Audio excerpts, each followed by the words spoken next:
На Якутии-24 программа «Итоги дня», в студии Влад Давыдов. Смотрите сегодня в выпуске. Новый штамм в Южной Африке. Всемирная организация здравоохранения проведет специальное совещание из-за вопроса эволюции вируса. Подготовка к зиме, открытие переправ, отключение электричества. На эти и другие темы высказался первый зампред Дмитрий Садовников. Подробности большой пресс-конференции. Месяц после реконструкции. Как сейчас работает обновленный аэропорт Нерюнгри. Помочь детям с инвалидностью может каждый. Проект «Открытки добра» продолжает работу. Сказочная Арктика. Республиканский конкурс ледовых скульптур под таким названием организовала этноусадьба Атласовых в Якутске.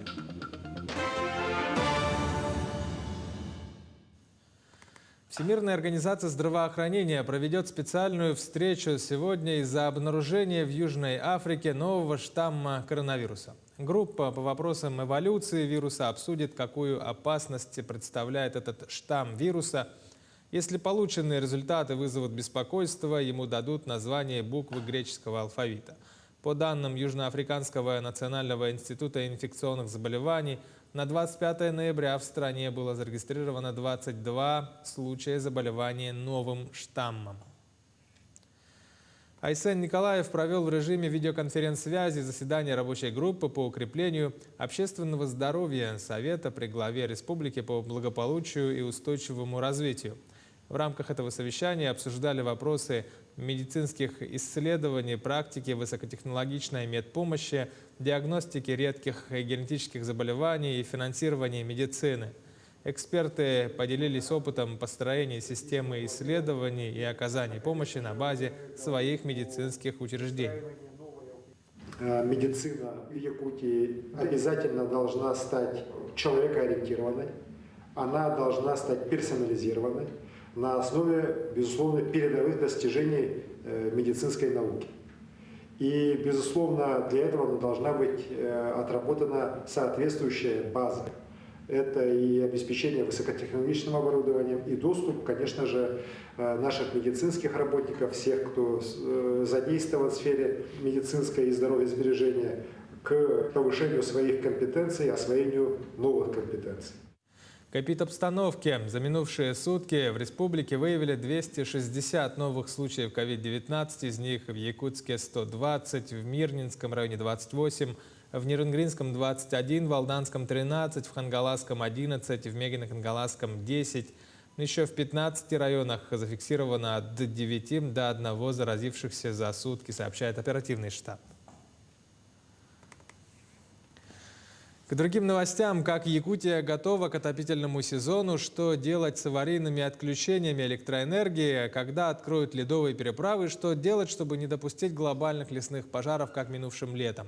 Сегодня большую пресс-конференцию дал первый заместитель председателя правительства республики Дмитрий Садовников. Прозвучавшие темы разбирала наш корреспондент Мадина Халикова. Вопросы с подачей тепла в Якутии всегда актуальны. В условиях сурового климата жители республики должны быть обеспечены отоплением. Зимний сезон стартовал, и температура в некоторых районах уже опускалась ниже 45 градусов. Дмитрий Садовников в ходе пресс-конференции резюмирует: регион готов, в будущем власти планируют серьезно заняться капитальным ремонтом и модернизацией объектов коммунальной инфраструктуры. Между тем, есть у ресурсников, конечно, выполнены работы, которые у нас имеют, скажем, происхождение советских времен, 70-х годов, а то и 60-х годов. И здесь, конечно, безусловно, ресурсниками ведется работа по паспортизации и по корректировки тех схем, которые у них есть. Еще один важный вопрос на повестке дня: когда будут открыты зимники через реку Лену. На сегодня в Якутии работают 4 переправы – в Верхнеколымском, Жиганском, Момском и Сунтарском районах. Что касается республиканской столицы, толщина льда еще не соответствует нормативам для выезда и легковых, и грузовых машин, но мониторинг идет постоянно. Сегодня, учитывая холодные, отрицательные температурные погодные явления, мы стремимся к тому, чтобы сместиться, чтобы побыстрее открыть зимники в первом этапе до 3 тонн.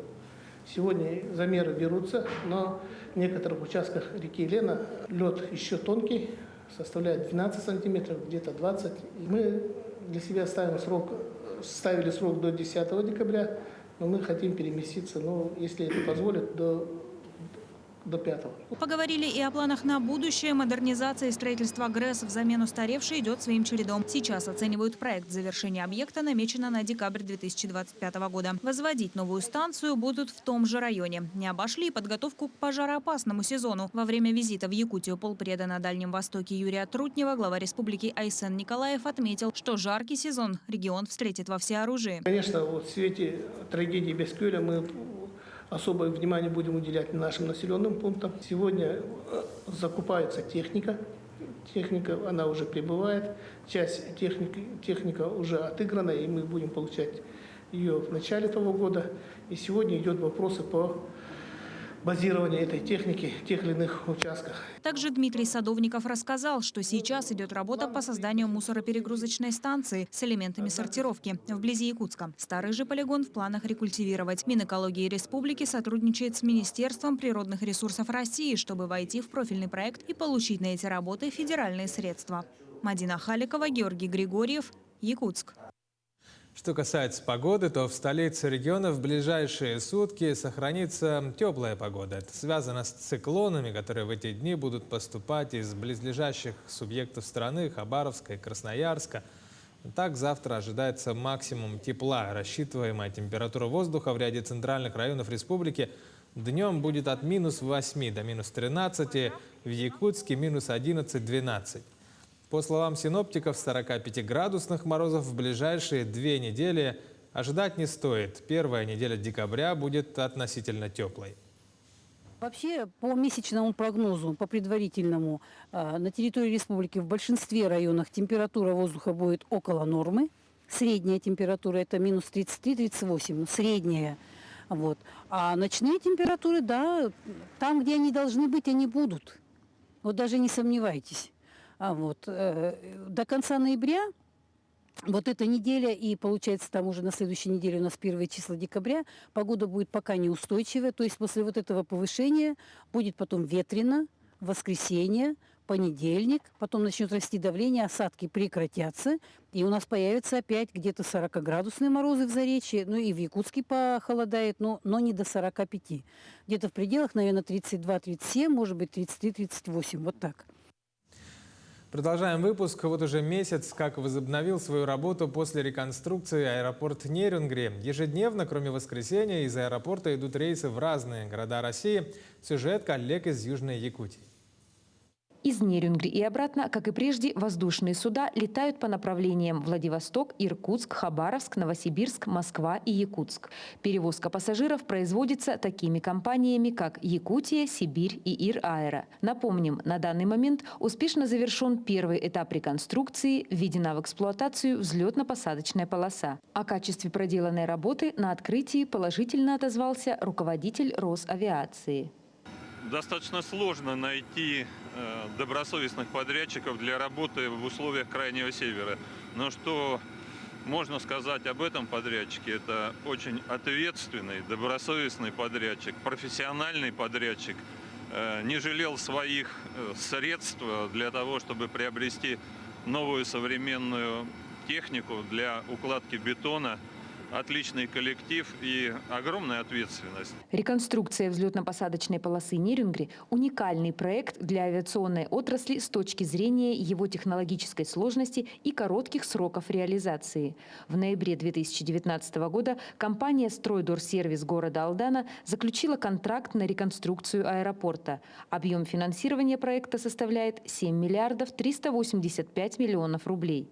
Когда встал вопрос предоставления банковской гарантии, подрядчик обратился в несколько финансово-кредитных организаций. Но единственным, кто поддержал проект, стал Сбербанк. Я считаю, что это большой уровень доверия к нашей компании. И счастлив то, что мы не подвели и оправдали возложенное наше доверие. Поэтому нашему партнеру огромное спасибо и уважение. С предприятиями Василия Суховерхова якутское отделение Сбербанка сотрудничает уже более 20 лет. Что касается дальнейшей реконструкции аэропорта, то с наступлением тепла подрядчик вновь приступит к работе, и к ноябрю следующего года будут введены в эксплуатацию перрон номер 2, рулежная дорожка номер 2 и здание аэровокзала. Мы со своей стороны горды тем, что мы помогаем участвовать в этом проекте. И, конечно, будем рады новым проектам, будем рады быть полезными развитию бизнеса, развитию наших партнерских взаимоотношений. Крупнейший банк России на постоянной основе участвует в реализации важных для республики проектов. 12 ноября Сбербанк отметил 180-летие своей работы. И открытие аэропорта Нерюнгри в начале ноября стало, безусловно, одним из знаменательных событий в преддверии большого юбилея. Ирина Кичигина, Вадим Барашков, Нерюнгри. Председатель правительства Андрей Тарасенко провел встречу с новым составом молодежного правительства республики и ознакомился с проектами, которые молодые специалисты уже реализуют, и проектами, которые они готовят. Как рассказал председатель молодежного правительства Петр Бурнашов, в год члены молодежного правительства реализуют свыше 20 проектов. Среди них можно выделить передвижной учебно-строительный комбинат. Этот проект нацелен на жителей районов, которые хотят пройти переобучение по рабочей специальности, при этом не выезжая из населенного пункта, в котором проживают. Российский книжный союз в 6-й раз подвел итоги всероссийского конкурса «Самый читающий регион». В этом году Якутия отмечена почетным статусом территория книги и чтения. На торжественной церемонии награждения лауреатов конкурса побывала наша съемочная группа в Москве. Специальный приз «Территория книги и чтения» присуждается регионам-лидерам, получившим звание «Литературный флагман России» не менее 3 раз за последние 5 лет. Якутия стала 3-м регионом страны, которая получила эту высокую награду. Мне кажется, что в Якутии сохранились вот эти традиции такого бережного привития любви к книге, к чтению нашим самым маленьким читателям. Это огромная работа, и она в республике проводится прекрасно и заслуживает самых добрых слов. Я очень рад за сегодняшнюю награду, потому что она получена именно за этот очень важный, хороший проект. И, конечно, я благодарен организаторам конкурса. Всего самого хорошего. Якутия всегда была, есть и будет читающим регионом нашей страны. Ключевым конкурсным проектом Якутии в этом году стала программа «Пространство чтения Арктики». Проект поддерживает развитие литературы на языках коренных народов Севера и охватывает 13 арктических районов. В пандемийный период мы стали читать еще больше, и наши показатели по чтению в последние годы после пандемии увеличились в 5 раз именно по чтению электронных книг. Это очень актуально в условиях севера, когда низкие температуры и большие расстояния. Всего на конкурсе в этом году приняли участие 80 регионов России. Лауреатами конкурса названы Кузбасс, Калининградская и Мурманская области, а победителем литературного флагмана России стала Архангельская область. Туяра Константинова, Айсена Бурнашова, Виктор Олесов, Москва. Помочь детям с инвалидностью может каждый. Проект под названием «Открытки добра» продолжает работу. Сюжет Надежды Саханской. Дети видят этот мир иначе, чем взрослые, и порой именно их, казалось бы, маленькие дела вносят большой вклад в благотворительную деятельность. Присланные детские рисунки превращаются в открытки, и вырученные средства от продажи идут на доброе дело. В прошлом году часть средств, которые поступили к нам от открыток добра, мы отправили на приобретение новогодних подарков. Те открытки, которые продавались в этом году, мы собранные средства направили на поездку в Великий Устюг для детей с инвалидностью. 5 семей поехало, и мы приобрели им билеты и путевки, чтобы они могли побывать на дне рождения у Деда Мороза. Это у нас традиционная акция, новогодняя сказка, и мы как раз-таки открытки добра помогли нам реализовать ее в этом году. Купив открытку, каждый получает возможность подарить внимание родным, поздравить друзей и коллег и заодно помочь фонду «Харысхал». Открытки по тематикам «Холод», «Север» и «Якутия» являются универсальными для всех адресатов по всему миру. В прошлом году презентация нашего проекта состоялась в рамках фестиваля «Зима начинается с Якутии». 1 декабря мы провели зум-конференцию, презентацию проекта, и там же было официальное оглашение открыток первой партии «Открытки добра». И сейчас эти открытки признаны коллекционными, и коллекционеры за ними гонятся. Всего в мире таких добрых открыток 6 штук. Их по праву можно назвать легендарными. Дело заключается в особом гашении и редкой почтовой марке. Ну и, конечно же, изображении, которое выполнил ребенок от всего сердца. Почтовые знаки, погашенные в день их выпуска, приобретают филателистическую и культурную ценность. Они становятся памятным подарком ценителям истории и украшением коллекции филателистов и посткроссеров. Эти изображения теперь растиражированы по всему миру, а все начинается с обычного цветного эскиза.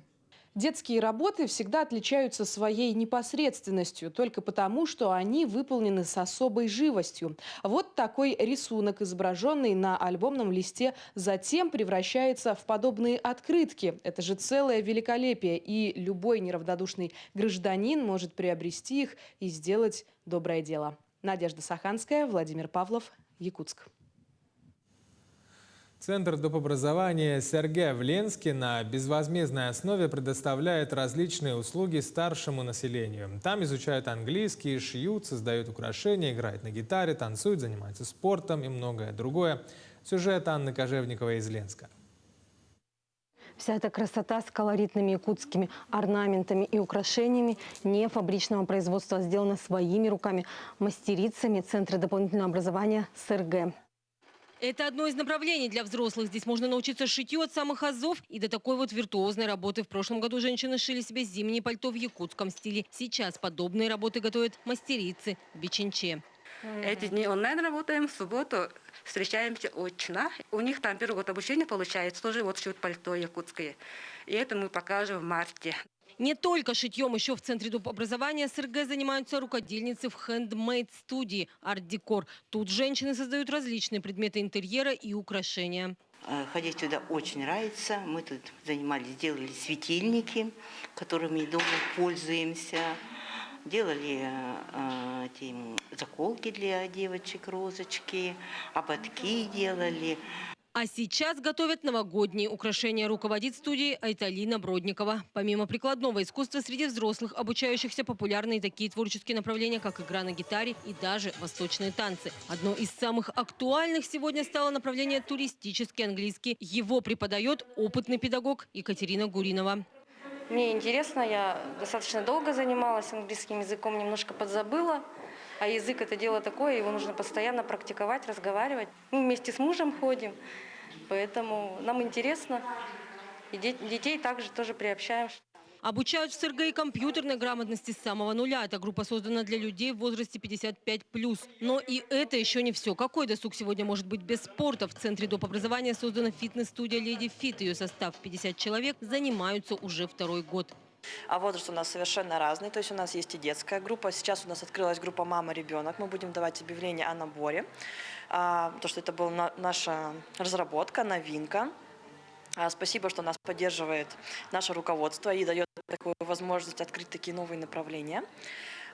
И старшая группа, естественно. Очень приятно здесь заниматься. Маргарита создала такую какую-то особую ауру. У меня сложность вызывает планка. А так, в общем, если какие-то проблемы возникают, не обязательно это все делать. Всего в СРГ обучаются более 2000 человек. Это и дети, и взрослые. А самое главное, что все направления на безвозмездной основе. Тогда как в больших городах люди платят немалые деньги за любое допобразование. Анна Кожевникова, Виталий Андреев, Ленск. Итоги 20 лет творческой деятельности подводит заслуженный народный артист республики, исполнитель гимна Якутска Александр Емельянов. В Театре оперы и балета прошел бенефис артиста под названием «Первые 20 лет». Солиста оперы поздравили министр культуры Якутии Юрий Куприянов и директор театра Сергей Юнганс. За 20 лет сценической деятельности он исполнил около 30 баритональных партий в классическом оперном наследии и современных постановках. Он первый из якутских певцов, выступавший на сценах российских оперных театров по контракту. Специальным гостем концерта стал итальянский дирижер Алессандро Биччи. Со сцены прозвучали жемчужины мировых оперных произведений. Дальше планы, конечно, хочется записать голос на компании «Звук». Раньше «Мелодия» была, это моя мечта. Записаться с оркестром. Ну и, конечно, концертировать. Главное работать, быть здоровым и стараться делать все, что в своих силах есть. Публика всегда очень приятный. Мне нравится здесь, есть, особенно после постановки, после концерта очень много благодарений. Люди приедут специально на сцену, чтобы сделать фото с тобой. Это вот эти вещи. В других театрах не бывает так. Сказочная Арктика. Республиканский конкурс ледовых скульптур по таким названиям организовала в Якутске этноусадьба Атласовых. В конкурсе принимают участие профессиональные скульпторы, а сам конкурс приурочен к 25-летию всего ледового движения в республике. Репортаж Ульяны Шагиной. Ледовая скульптура для Василия Аргунова – это только хобби. Тем не менее, этому виду искусства он посвятил уже более 17 лет. Лед – не единственная его стихия. Бывший учитель труда, свободный художник. Умеет работать и с деревом, и со снегом. Но именно лед как материал нравится ему больше всего. Это работа с тенью, цветом. Это лед, когда смотрится, да, там, когда у него освещение хорошее. Настоящий скульптор во время творчества пользуется целым арсеналом различных инструментов. Но это для начинающих. Опытный же скульптор может обойтись всего 3 главными инструментами. Если якутский нож есть, да, есть стамеска полукруглая и угольник, да, и пила. Ага, якут сумеет там скульптуру создать. Главная тема республиканского конкурса – народы Крайнего Севера. А именно мотивы, сказки, невероятная история Кандыкан. Сегодня этот проект обретает поистине международный смысл. А девочка Кандыкан, найденная в полностью вымершем от оспы оленеводческом стойбище много лет назад, стала настоящим символом мужества и веры коренных народов Севера. Мы вместе объединились и сделали вот такую вот коллаборацию. Я вообще считаю, что это замечательный конкурс, да, потому что все мы знаем, что Якутия – это холод, это зима, это лед, и это просто очень такой яркий символ нашего вот бренда Якутии. На льду уже можно видеть первые очертания маленькой девочки Кандыкан. Скульптор на ней скоро вырежет глаза, нос, рот. И маленькая сказка о невероятной истории Кандыкан оживет. Ледовое движение в Якутии началось с международного конкурса, который организовал в далеком 1996 году хозяин этнокомплекса усадьба Атласовых Василий Атласов. С тех пор подобные конкурсы стали доброй традицией, а количество профессиональных скульпторов в республике только растет. За 25 лет так разбилось это дело. И получилось, сейчас уже они по приглашению по всему миру работают, зарабатывают. И перечень якутских мастеров уже поднимался на большом уровне. Вот и сегодня в конкурсе принимают участие профессиональные скульпторы. Каждое из их творений не просто конкурсная работа, а итог 25-летней деятельности ледового движения в Якутии. И мы видим, насколько этот новый вид искусства прижился среди якутян. Наверное, потому что Якутия – это центр Севера, а лед – его сердце. Ульяна Шагина, Григорий Охлопков, Якутск. В Якутске обсудили вопросы развития футбола. В ходе работы представители спортивных организаций, районов и городов рассмотрели ход реализации проекта по развитию футбола в регионе согласно договору с Российским футбольным союзом. Чем живет якутский футбол сегодня и каковы перспективы в сюжете Власия Сергея?